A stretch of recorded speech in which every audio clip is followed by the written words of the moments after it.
Assalamualaikum warahmatullahi wabarakatuh. Salam sejahtera bagi kita semua. Perkenalkan, nama saya Ira Diani. Saya adalah sarjana sains, magister sains. Saya merupakan dosen jurusan budidaya pertanian di Fakultas Pertanian Universitas Tanjung Pura Pontianak. Spesialisasi saya adalah mengajar bidang ilmu mikrobiologi. Hari ini saya akan menyampaikan tentang teknik pengajaran saya dengan menggunakan metode delivery, interaction, dan assessment. Delivery adalah tahap di mana saya menyediakan berbagai materi pembelajaran untuk membantu mahasiswa belajar secara mandiri.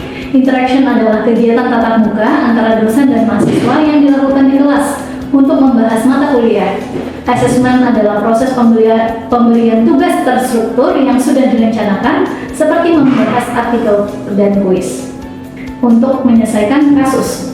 Dan mata kuliah ini adalah mata kuliah teori wajib program studi teknologi pangan jurusan budidaya pertanian yang dijadwalkan pada semester genap dengan bobot 3 SKS. Ini merupakan mata kuliah dasar yang tidak membutuhkan mata kuliah prasyarat untuk mengambilnya. Adapun capaian pembelajaran mata kuliah ini adalah: yang pertama, mahasiswa mampu menjelaskan prinsip dasar dan ruang lingkup ilmu mikrobiologi. Kedua, mahasiswa mampu menjelaskan bentuk dan struktur mikroorganisme. Ketiga, mahasiswa mampu menjelaskan metabolisme mikroorganisme. Keempat, mahasiswa mampu mendeskripsikan peranan mikroorganisme dalam kehidupan sehari-hari. Dan yang kelima, mahasiswa mampu menjelaskan syarat hidup mikroorganisme.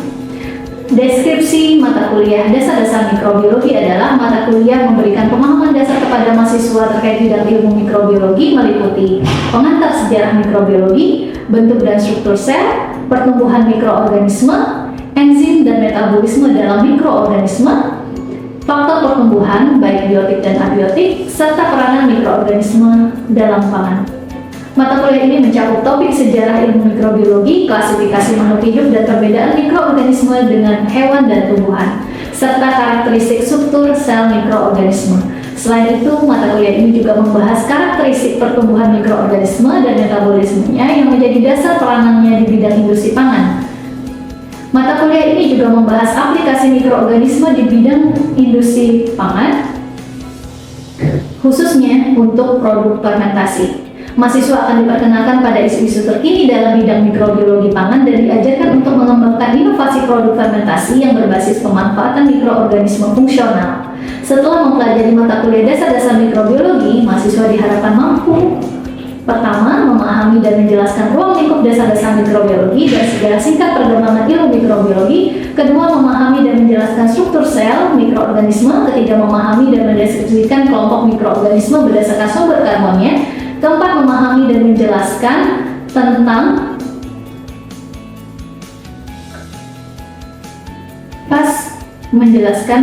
hubungan enzim dan mikroorganisme.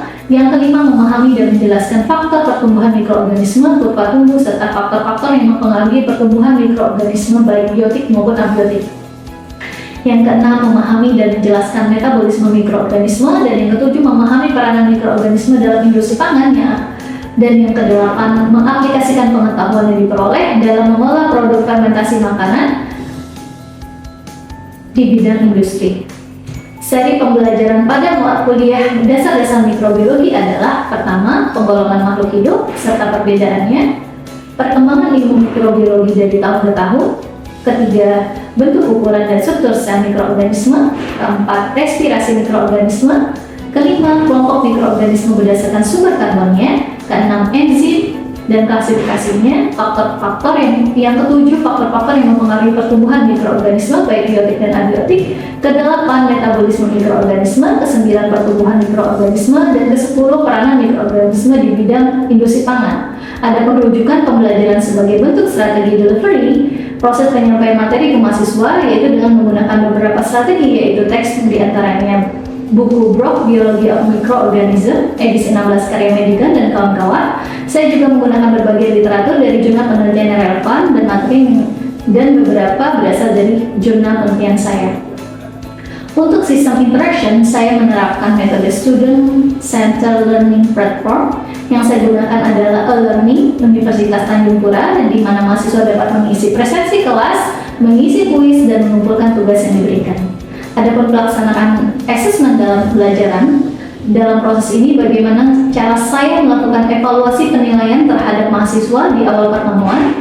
saya menjelaskan tentang bobot penilaian dari mata kuliah ini, yaitu ujian akhir semester 40%, ujian tengah semester 30%, dan keaktifan mahasiswa 20%, serta kehadiran 10%. Demikian pemaparan 3 aspek yang saya terapkan dalam proses pembelajaran yang terdiri dari delivery, interaction, dan assessment atau sering disingkat DIA. Selanjutnya, saya akan menampilkan proses pembelajaran yang saya lakukan di kelas. Selamat menyaksikan. Oke. Assalamualaikum warahmatullahi wabarakatuh. Waalaikumsalam warahmatullahi wabarakatuh. Selamat pagi dan salam sejahtera. Pagi. Gimana, masih semangat ya? Semangat. Jadi insya Allah ini adalah pertemuan kedua di mata kuliah dasar-dasar mikrobiologi. Sebelumnya minggu lalu kita sudah bahas sejarah perkembangan ilmu mikrobiologi, kemudian apa itu mikroorganisme gitu ya. Nah, hari ini kita akan lebih detail lagi belajar tentang bentuk dan struktur mikroorganisme. Sebelumnya saya punya sebuah kisah ya. Ada seorang laki-laki yang tersesat di hutan. Kemudian dia bertemu dengan seorang bapak yang tua. Dan bapak tua ini bertanya, "Bapak mau kemana?" Dan ternyata lelaki itu tidak bisa menjawab. Dan akhirnya bapak ini mengatakan, "Jika Bapak tidak tahu Bapak mau kemana, maka arah manapun akan sama saja." Nah, itu yang penting kita ketahui sebelum kita mulai perkuliahan hari ini. Kalian harus tahu sebenarnya tujuan materi hari ini apa sih? Tujuan kalian mengambil mata kuliah ini apa? Tujuan bahkan ketika kalian masuk kuliah dan mengambil prodi teknologi pangan apa? Apa hubungannya mata kuliah hari ini dengan tujuan kalian? Ya. Jika kalian tidak tahu tujuan kalian mau kemana, ya kalian tidak akan dapat apa-apa. Oke?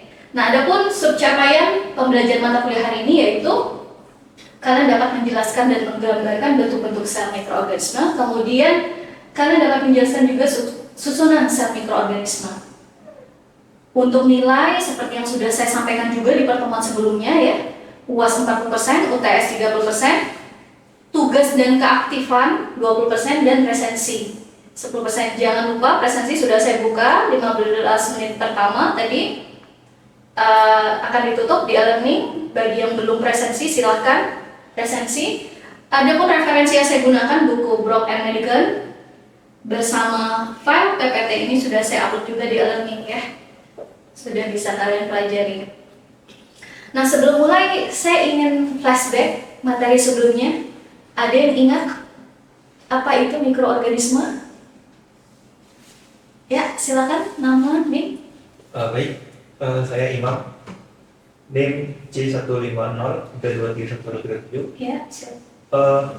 Dari kuliah sebelumnya, yang saya ingat bahwa mikroorganisme itu adalah organisme yang berukuran mikro, sehingga tidak dapat dilihat dengan kasat mata. Oke, benar sekali Imam. Jadi ya mikroorganisme adalah organisme yang berukuran mikro, kecil.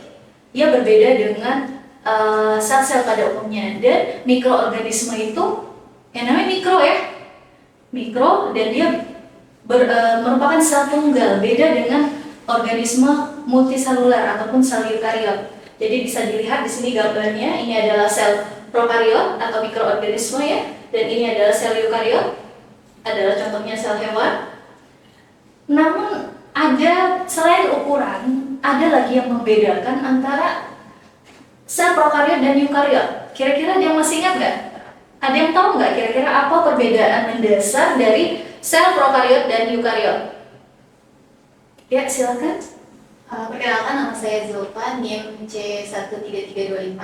Perbedaan dari sel prokariot dan eukariot itu terletak ada atau tidaknya membran yang menyeluruhi inti sel. Oke, benar sekali. Jadi ada atau tidaknya membran yang menyelubungi inti sel. Ya, ini sangat dasar, konsep dasar yang harus kalian pahami karena kalian nanti bekerja di bidang pangan. Ya, kalau sel prokariot itu tidak memiliki membran inti, beda dengan sel eukariot. Dampaknya apa? Ya, nah kita tahu sendiri inti sel itu komponen utamanya apa? DNA kan? Ketika DNA-nya tidak memiliki selubung, makanya ini mempengaruhi karakter dari mikroorganisme. Salah satu karakter yang paling penting adalah dia sangat mudah bermutasi. DNA-nya sangat labil. Ya, dia bisa menerima DNA dari lingkungan. apa? Suatu saat kalian akan memanfaatkan mikroorganisme untuk bidang pangan, ya. Awalnya ketika kalian lihat, cek ternyata isolatnya tidak resisten antibiotik, tapi harus terus dicek. Suatu saat ketika di lingkungannya ada gen resisten antibiotik, dia bisa mentransfer gen tersebut ke dalam mikroorganisme kalian, dan ini berbahaya, ya kan? Nah, beda dengan sel hewan dan tumbuhan, genetikanya lebih stabil, sehingga dia tidak mudah berubah karena lingkungan. Tapi kalau bakteri kalian tumbuhkan berkali-kali saja, itu bisa jadi sudah mengalami mutasi dan perubahan pada DNA-nya. Maka ini konsep dasar yang harus kalian pahami, khususnya di bidang ilmu pangan. Nah, tadi juga sudah dijelaskan ya oleh Imam. Saya ingatkan kembali bahwa mikroorganisme ini ukurannya kecil, mikro, ya, selnya ukurannya kecil. Nah, pertanyaannya, apakah ada sel yang berukuran besar? Apakah kalian pernah melihat sel? Kalau tadi katanya sel itu ukurannya kecil, harus diamati dengan mikroskop. Apakah kalian pernah mengamati sel langsung? Pernah. Apa kira-kira sel yang pernah diamati?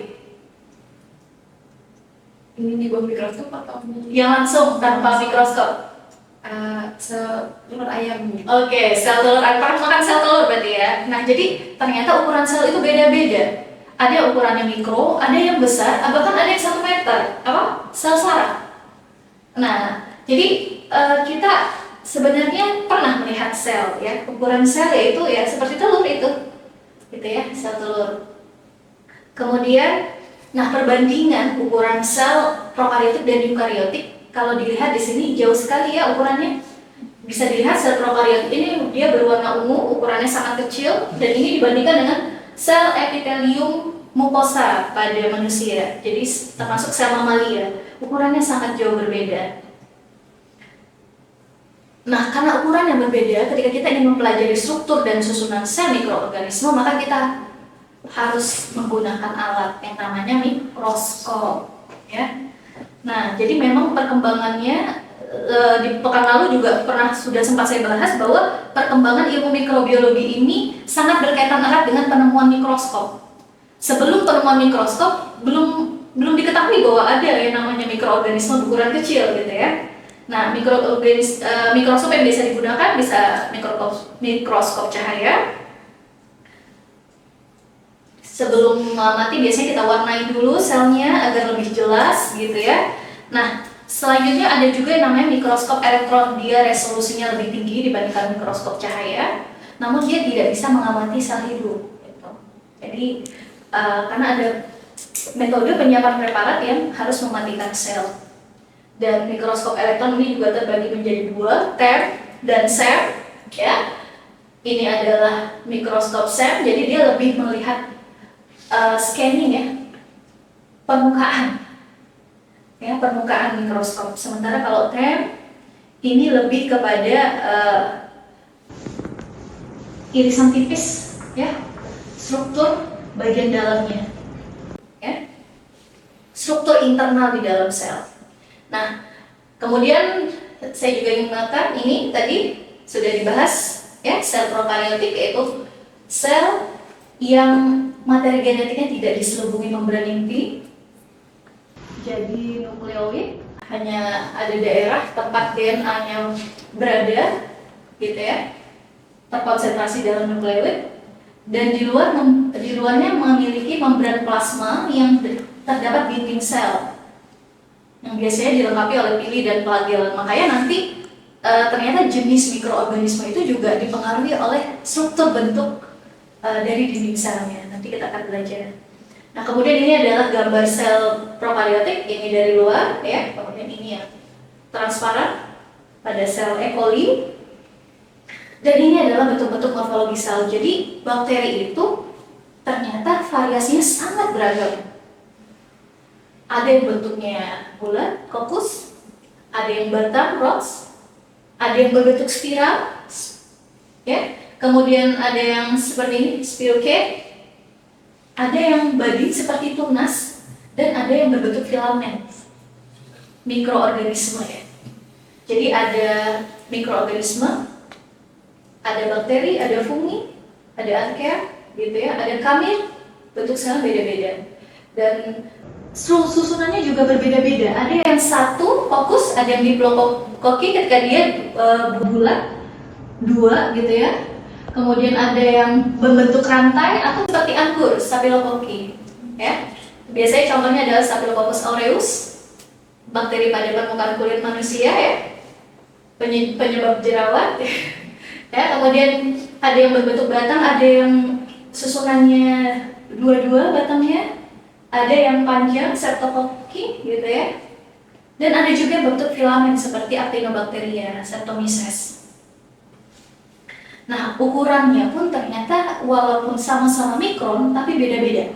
Ada yang sangat kecil ya, atau kita pernah dengar mungkin bakteri yang sampai saat ini masih menjadi PR untuk dikendalikan, yaitu penyebab TBC, Mycobacterium tuberculosis, termasuk Mycoplasma yang memang ukurannya sangat kecil, termasuk kelompok bakteri dengan ukurannya sangat kecil. Ada juga ukurannya yang besar seperti Thiomargarita namibiensis ya.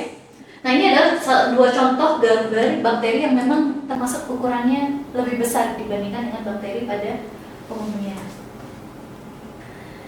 Dan bakteri ini juga dapat dibedakan dari bentuk struktur dinding selnya. Ya, mayoritas penyusun dari dinding sel bakteri itu adalah peptidoglikan, di mana ada perbedaan susunan. Ya, kalau penemunya adalah gram ya, sehingga nanti ada metode pewarnaan gram. Jadi ketika bakteri ini diwarnai gram, maka akan terlihat menjadi dua warna, ya, ungu positif, merah negatif.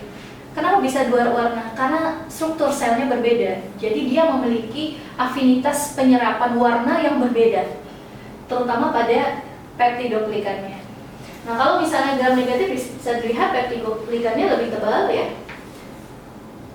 Mohon maaf, ini gambarnya terbalik ya. Jadi ini gram negatif, ini gram positif. Ya, jadi gram negatif, lihat di atasnya dia ada struktur lagi namanya LPS, ya. Jadi LPS, kemudian gram positif peptidoglikannya lebih tebal. Kalau dilihat di mikroskop elektron bisa dilihat ya, ini gram negatif. Jadi di luar strukturnya ada LPS, ya. Kemudian ini adalah bagian dalam. Dia langsung dinding sel dari struktur peptidoglikannya. Nah, ini adalah peptidoglikan, jadi memang tersusun atas unit glikan tetrapeptide yang tersusun atas N-asetilglucosamin dan N-asetilmuramic acid. Struktur yang sangat kompleks, dan ini adalah struktur bakteri gram positif. Ya, bisa dilihat dia di bagian luarnya peptidoglikannya tebal, sehingga ketika diwarnai gram, maka dia lebih banyak menyerap warna ungu ya, sehingga nanti pada saat dicuci dengan alkohol dia tetap akan berwarna ungu, sehingga nanti membedakannya kita menamakan dia bakteri gram positif. Nah, sementara kalau bakteri gram negatif, peptidoglikannya lebih kecil, terdiri dari dua lapis yang dilapisi oleh lipoprotein, dan di bagian luarnya ini yang khas, dia mempunyai struktur LPS, lipopolysaccharida, yang ini nanti akan berperan sebagai berfungsi untuk struktur dan integritas sel, pertahanan terhadap lingkungan, interaksi dengan lingkungan, dan virulensi. Karena strukturnya berbeda, jadi ketika ingin mengendalikannya juga berbeda, ya. Tidak semua antibiotik bisa digunakan untuk bakteri gram positif dan negatif. Kenapa? Karena untuk jenis-jenis antibiotik yang memang mendegradasi dinding sel, ya, harus sesuai gitu. Bakteri spesifik untuk bakteri gram positif ataupun negatif. Nah, mungkin itu cukup sekian untuk materi hari ini. Sebelumnya, apakah ada pertanyaan yang belum jelas mungkin? Atau sudah jelas, silakan Nimo. Jadi antibiotik yang digunakan itu kan berbeda sesuai gram positif negatifnya. Apa yang terjadi jika misalnya kita antibiotik yang untuk gram positif digunakan pada yang gram negatif? Yang pasti kurang efektif. Yang kedua, setiap antibiotik itu ada mode of actionnya, mekanismenya. Ada yang menyerang, menghancurkan degradasi dinding sel, ada yang mendegradasi DNA, RNA, gitu ya. Ada yang memang memperambat pertumbuhannya, gitu ya, menghambat tidak sampai mematikan. Nah, kalau kita menggunakan antibiotik yang memang menghancurkan, mendegradasi RNA, semuanya bisa digunakan untuk positif ataupun negatif, karena tidak menyerang dinding sel. Gitu. Tapi kalau kita menggunakan antibiotik yang mode of actionnya, mekanismenya memang untuk mendegradasi dinding sel, maka akan lebih spesifik nanti apakah kita menggunakan bakteri gram positif, spesifik ataupun negatif. Tapi dengan adanya LPS tadi sebenarnya mayoritas bakteri patogen itu adalah gram negatif. Jadi mayoritas memang antibiotik itu memang spesifik untuk mendegradasi gram negatif tadi. Ya, cukup jelas? Jelas ya. Oke, mungkin ada lagi, kalau tidak ada mungkin sebelum pertemuan selanjutnya ini adalah ada tugas sedikit ya, karena kalian dari pangan. Coba kalian cari salah satu jurnal ya terkait peranan dari bakteri untuk diaplikasikan di industri pangan. Ya, misalnya pembuatan yogurt, bakteri apa yang digunakan? Atau pembuatan kombucha ya? Atau fermentasi cencalo, mungkin makanan khas Kalimantan Barat ya, dan lain-lain. Itu kira-kira bakteri utama hasil penelitian yang ditemukan itu apa? Silakan cari di jurnal terbaru, kemudian kalian identifikasi bakteri tersebut, dia termasuk selnya seperti apa bentuknya, strukturnya seperti apa, dan apakah dia termasuk gram positif atau negatif. Tugasnya dikumpulkan maksimal terakhir minggu depan di e-learning ya. Mungkin ada yang kurang jelas terkait tugas? Tugasnya kelompok atau mandiri? Mandiri ya. Karena cuma satu bakteri, jadi biar nanti lebih banyak variasinya. Oke, ada lagi? Tidak. Jika tidak ada, saya cukupkan materi hari ini. Terima kasih. Assalamualaikum warahmatullahi wabarakatuh. Waalaikumsalam warahmatullahi wabarakatuh.